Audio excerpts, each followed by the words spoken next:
ሰንበት ትምህርት ቤት ማለት ለቤተ ክርስቲያን የጀርባ አጥንቱ ዋናው ነው ማለት ነው። ሰንበት ትምህርት ቤት የሌለው ቤተ ክርስቲያን ወደፊት አስጊ ነው። ራሱ እንደ አሁኑ የሚቀጥል አይደለም። ዘመኑ እየፈለገ ያለው ነገር እንደ በፊቱ የሚሄድ አይደለም። ቀድመን ግን እየተገኘን ስላይደለን ነው እንጂ ቀድመን እየተገኘን ትውልዱን ብናድን አሁን ትውልዱ እየገባበት ካለው አረንቋ ውስጥ ማውጣት መቻል የሚችለው ሰንበት ትምህርት ቤት ነው ብዬ ነው ማምነው። በስመ አብ ወወልድ ወመንፈስ ቅዱስ አሃዱ አምላክ አሚን። አቤቱ ጌታችን አምላካችን መድኃኒታችን ኢየሱስ ክርስቶስ ሆይ እናመሰግንሃለን። እችን ጊዜ እችን ዕለት እችን ሰዓት ባርከ ቀድሰ በእንዲህ መልኩ እንድንወያይ ስለፈቀድክልን ለስምህ ክብርና ምስጋና ይሁንህ። እስከ ፍጻሜው ድረስ ከኛ ጋር ትሆን ዘንድ ቅዱስ ፈቃድ ይሆንልን።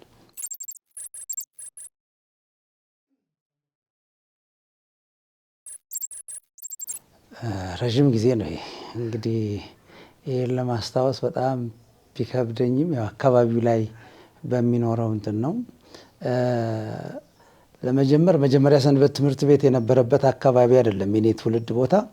በጣም ገጠር ከመሆኑ የተነሳ ሰንበት ትምህርት ቤት የሚባል የለም። ሃይ ስኩል ለመማር ስመጣ ነው ሰንበት ትምህርት ቤት የገባሁት። እኔ የተማርኩበትም ይርጋለም ደብረ መድኃኒት ቅዱስ አማኑኤል ቤተክርስቲያን ነውና እዛ ነባር ሰንበት ትምህርት ቤት የነበረበት ብዙ የሰንበት ትምህርት ቤት አባላት የወጡበት ስለነበረ ያው ጓደኞች እንሄድ በሚሉ ሰዓት ከነሱ ጋር ነው እንጂ ሄድነው። ስለ ቤተክርስቲያን የምናውቀው ነገር አልነበረም በመጀመሪያ ማለት ነው። ስለዚህ ፍልሰታ እናስቀድሳለን።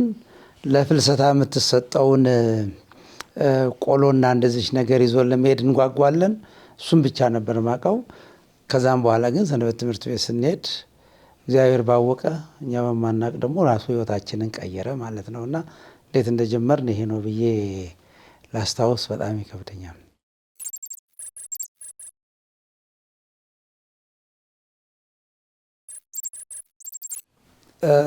እኔ ትንሽ ነፍስ ማወቄ ስለገባኝ ስመለስ ሙሉ ለሙሉ ነው። አንደኛ የነበርኩበት ቦታ ምንም ነገር የሌለበት እንደመሆኑ መጠን የሚነገረኝን በሙሉ ሁሉ ይዝ ነበር። ያኔ እጅግ በጣም መምህራኖቹ ደግሞ የነበሩት ጎበዞች ነበሩ፣ የሚያስተምሩን ነባሮች ነበሩ፣ በጣም የሚያስተምሩን በእውነት መምህራን እጅግ በሳሎች ነበሩ ያኔ። ስለዚህ እነሱ የሚነግሩንን እንቀበል ነበረ። ከዛ መንፈሳዊ ቅናቶች እየተነሳሱ በጣም ብዙ ስራዎችን እንሰራ ነበር። ያ ጊዜ ለኔ ልዩ ወቅት የነበረ ጊዜ ነውና ባንዴ ነው ለውጡን ያመጣሁት እኔ በሰንበት ትምህርት ቤት ውስጥ በህይወቴ ማለት ነው።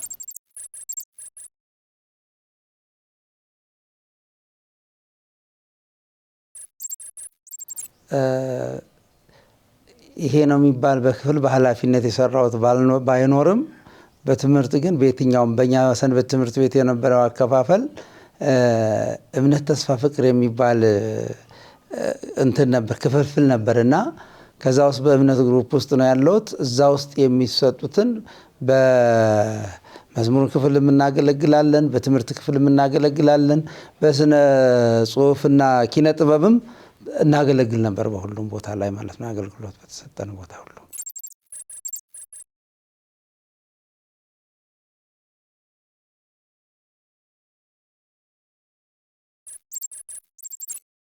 አገልግሎቱ ሰፊ ነበረ በእውነት። ያን የነበረው ሰንበት ትምህርት ቤት ህይወትን የሰንበት ትምህርት ቤት አባላት ህይወታቸው እንዲቀየር ቤት ለቤት ሁሉ ነበር ስራ የሚሰራ የነበረው። የኛ ስነ ምግባር የሚለካው ቤተክርስቲያን ስንመጣ ብቻም አልነበረም። ትምህርት ቤትም ስንሄድ ቁጥጥር አለን፣ ቤቱም ውስጥ ስንገባ ቁጥጥር አለ። ቤት ለቤትም ሄደው ይቆጣጠሩን ነበርና በብዙ መልኩ ነው። ከዛ ውጪ ደግሞ አገልግሎት እየሰፋ በሚሄድበት ሰዓት የገጠር ስምሪት ተብሎ ገጠር ስምሪት አገልግሎት የምንሄድ ነበረ። ከዛም ውጪ ደግሞ እንደገና ደግሞ ልምምድ እንድናደርግ የተማርነውን ነገር ሁሉ መርሃ ግብሮች ይዘጋጁልን ነበረ። እጅግ በጣም በተለያየ አይነት መልኩ ነው የኛ ህይወት ይታነጽ ዘንድ የነበረው። ያኔ ወቅቱ ላይ ማስታወሰው እጅግ በጣም ህይወታችንም የተቀየረው በዛ ነው።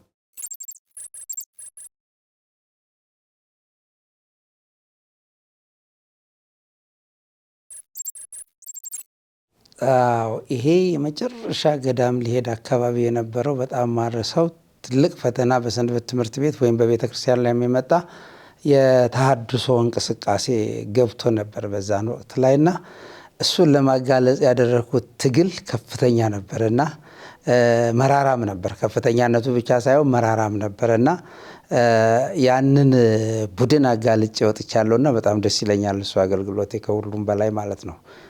በጣም ከፍተኛ የሆነ ስራ ነበር እዛ ላይ የሰራ ነው። ምክንያቱም እነሱ አይታወቁም። የሚታወቅ ሰንበት ትምህርት ቤት ነው የሚመስሉት። ቤተክርስቲያን ሲመጡ በአገልግሎት ላይ ይሳተፋሉ። ምእመኑን ሁሉ በጣም ነው የሚያታልሉት የነበረና ያኔ በጣም ከባድ ነበረ። ያንን ግን በትልቅ እነሱን አጋልጬ ስለወጣው ትልቅ ደስ የሚለኝ ጊዜ ቢኖር እሱ ጊዜ ነው ለኔ።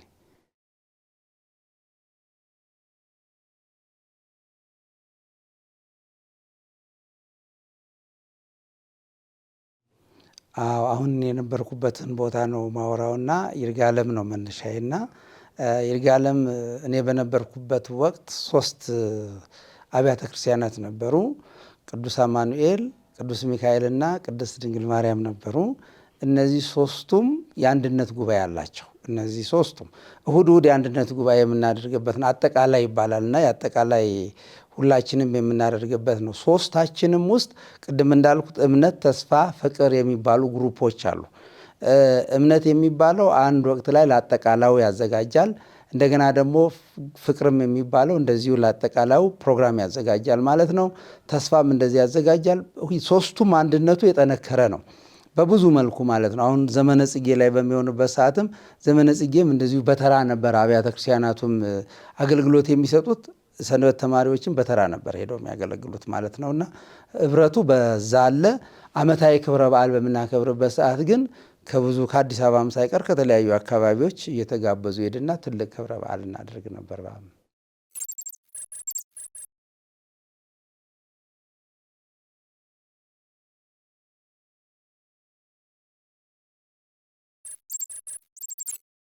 ሙሉ ለሙሉ መነሻው ሰንበት ትምህርት ቤት ስለሆነ አስተዋጽኦ ከፍተኛ ነው ማለት ነው። ምንም ከሰንበት ትምህርት ቤት ውጭ እኛ በነበርንበት የአብነት ትምህርት ቤት ብለን ያን እንማርም ነበር።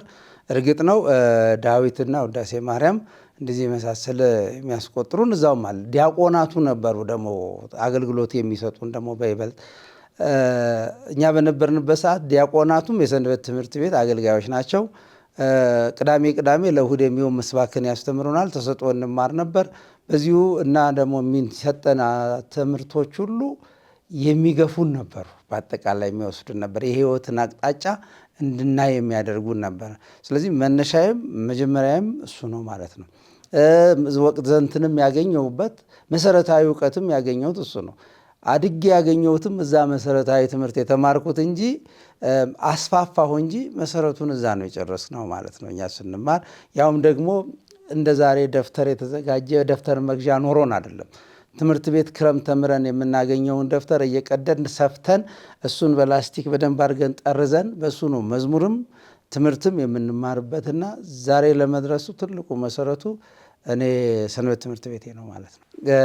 ያኔ እንደዚህ ስም አይደለም፣ የቅዱስ አማኑኤል ሰንበት ትምህርት ቤት ነው። ምናልባት አሁን ረስቼ ከሆነ እድሜያችንም እየሄደ ስለሆነ አላቅም እንጂ ሰንበት ትምህርት ቤታችን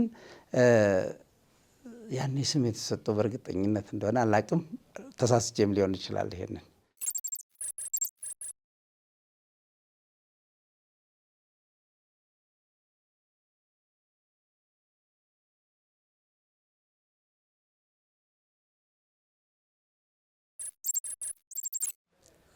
የአሁኑና የድሮው ማይነጻጸርበት ነገር ምንድን ነው? በእኛ ዘመን ቴክኖሎጂ የለም፣ ምንረዳበት ምንም ነገር የለም። በእጃችን እየጻፍን መምህራኖቹ የሚነግሩንን ቃል በቃል እየጻፍን ነው የምንጠቀመው። መጽሐፍትም ህትመቶች እንደ ዛሬ የበዙ አይደሉም።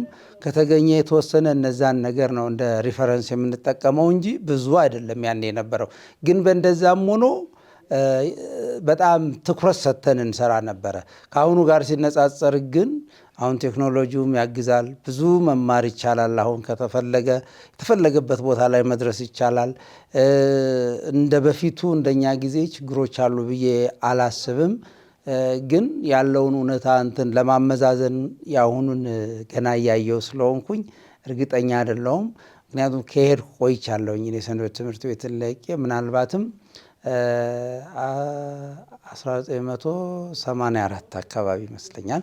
ስለዚህ ከዛ ጊዜ ወቅት ላይ ያለው ነው። ከዛ በኋላ ስላለው ብዙ አይደለም። አሁን ነው እያየሁ ያለሁት እና እያስተዋልኩ ያለሁት። የአሁኑ ግን እድለኞች ናቸው ከተማሩ። እጅግ በጣም ብዙ እድሎች አሉ። አንዱ እድል በተፈለገበት ቤታችን ላይ አለ ማለት ነው። እንደውም ቴክኖሎጂውን ለመልካም ነገር መጠቀም ከቻል ብዙ እድሎች አሉን አሁን ነው ብዬ ነው የማስበው። አብነት ትምህርት ቤቱ ሳይቀር በዚህ መሰጠት ተጀምሯል። ከዛ ውጭ ደግሞ እንደገና ደግሞ የሰንበት ትምህርት ቤቱ ህብረቱ አሁን ላይ ያለው ትልቅ አስተዋጽኦ የሚያደርግ ነው። ከሀገር አቀፉ እንዳጠቃላይ ሆኖ ማለት ነው። ዓለም አቀፍ ነው ሀገር አቀፍ ነው የምንለው እሱ እንደተጠበቀ ሆኖ ታች ገጠር ድረስ ይደርሳል ማለት ነው። እና ይሄ ህብረትና አንድነት በጣም ያሁኑ ልዩ ነው። ያኔ የደብሮቹ ላይ ያሉ የሰንበት ትምህርት ቤት አባላት ጥንካሬ ነው ትልቁን ነገር የሚወስደው እንጂ እንዳሁኑ አይደለም ማለት ነው። እና ልዩነት አላቸው በጣም።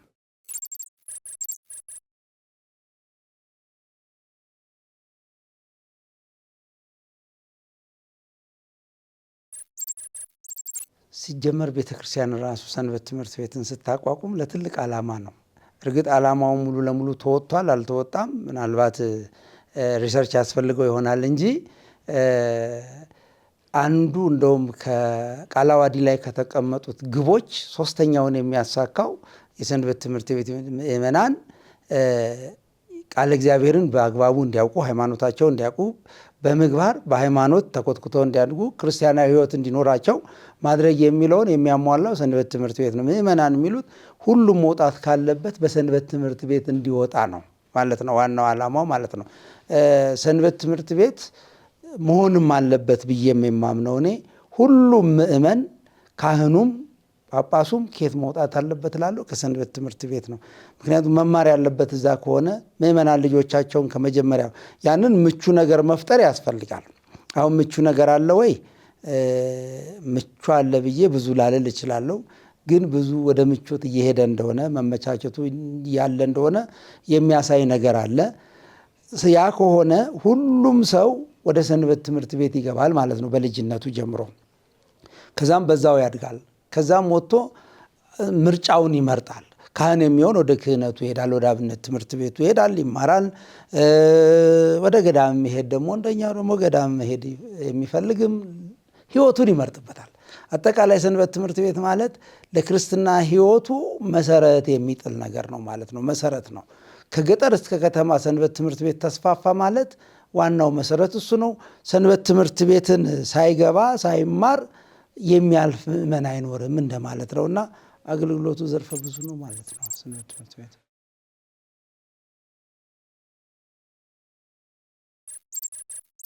ብዙ ነገር ሰንበት ትምህርት ቤት ቅድም እንዳልኩት የቤተ ክርስቲያኒቱ ሕልውና ነው ማለት ነው። ያ ከሆነ ደግሞ ብዙ ነገር ይጠበቃል። ይቅርታ፣ ብዙ ነገር ይጠበቃል ማለት ሰንበት ትምህርት ቤት ከሕፃንነት ጀምሮ አሁን ለምሳሌ ያለው የሚለው ከ4 ዓመት በኋላ ነው መስለኝ ያለው ሰንበት ትምህርት ቤት መግባት የሚቻለው። ግን ስራ መሰራት ያለበት ከ4 ዓመት በታችም ላሉት ነው ማለት ነው። ከ4 ዓመት በታች ያሉትም እዛ ጋር ነው እየተሰሩ ማደግ ያለባቸው የሚል ነገር። ምቹ ነገሮች መፈጠር ያለበትም እዛ ነው፣ ሰንበት ትምህርት ቤት ላይ ነው መማር ያለበት። ሰንበት ትምህርት ቤቱም ራሱን በዚህ ልክ ማሳደግ መቻል አለበት። ስለዚህ ሕፃናትን የሚያሳድግ ደግሞ እንደ ሕፃን ሆኖ ሕፃናትን ማሳደግ ይጠበቅበታል ማለት ነው። እዛ ጋር ጭምር ነው መሰራት ያለበት። ከዛ ውጭ ደግሞ ትምህርቱ ብቻ አይደለም መስራት ያለበት። አሁን ዘመኑ ወጣቶችን እየበላ ያለበትም ወቅት ነው። ይህንንም መከላከል የሚችለው ሰንበት ትምህርት ቤት ነው። መረጃዎችን መስጠት ያለበት ሰንበት ትምህርት ቤት ነው። ከሁሉም በላይ ከስርዓተ ጾታ ጋር ተያይዞ ሰንበት ትምህርት ቤት ላይ ነው መሰራት ያለበት። እውቀቱም ብቻ ሳይሆን ሕይወቱም በዕድሜው ልክ ቅድም እንዳልኩ ከሕፃንነት ጀምሮ በዕድሜው ልክ የተለያዩ ስነ ጾታዎችንም ይበል ሌሎች ነገሮችንም ይበል መማር ያለበትና ማወቅ መታነጽ ያለበት ሰንበት ትምህርት ቤት ላይ ስለሆነ ሰንበት ትምህርት ቤት ማለት ለቤተ ክርስቲያን የጀርባ አጥንቱ ዋናው ነው ማለት ነው። ሰንበት ትምህርት ቤት የሌለው ቤተ ክርስቲያን ወደፊት አስጊ ነው። ራሱ እንዳሁኑ የሚቀጥል አይደለም። ዘመኑ እየፈለገ ያለው ነገር እንደ በፊቱ የሚሄድ አይደለም።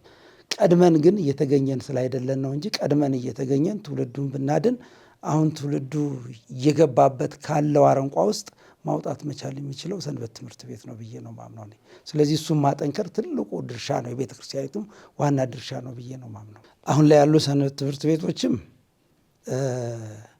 ምናልባት አንዳንድ ቦታ የሚገጥሙን ነገሮች አሉ።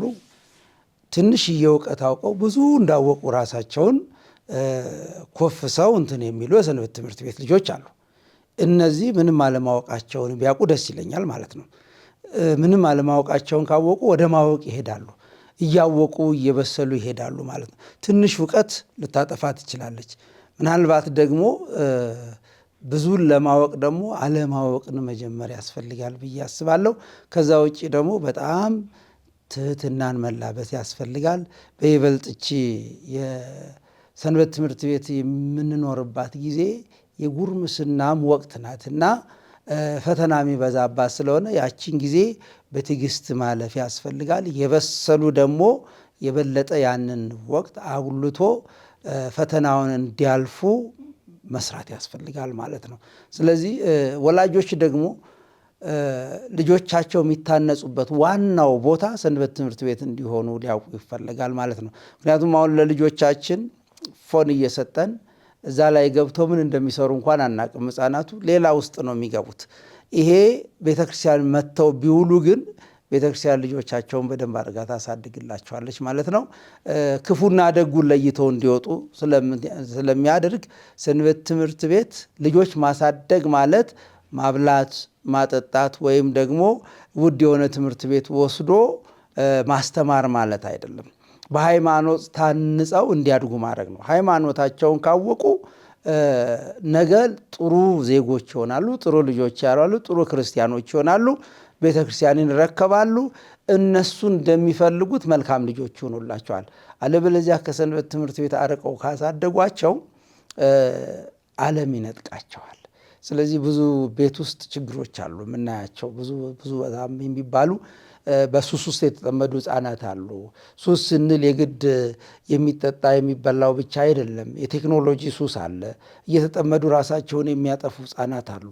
ይህን ሁሉ ለማድረግ ወደ ቤተ ክርስቲያን ካመጧቸው፣ ሰንበት ትምህርት ቤት እንዲታቀፉ ካደረጓቸው ልጆቻቸው ከዚህ ሁሉ ይጠበቁና መልካም ልጆች ይሆናሉ። ስለዚህ ወላጆች ወደ ሰንበት ትምህርት ቤት ልጆቻቸውን ማምጣት፣ ሰንበት ትምህርት ቤት ደግሞ ይህንን የሚሸከም ብቁ ሆኖ መገኘት ያስፈልገዋል ብዬ ነው ማምነውና ይህን ነው ማሳለው።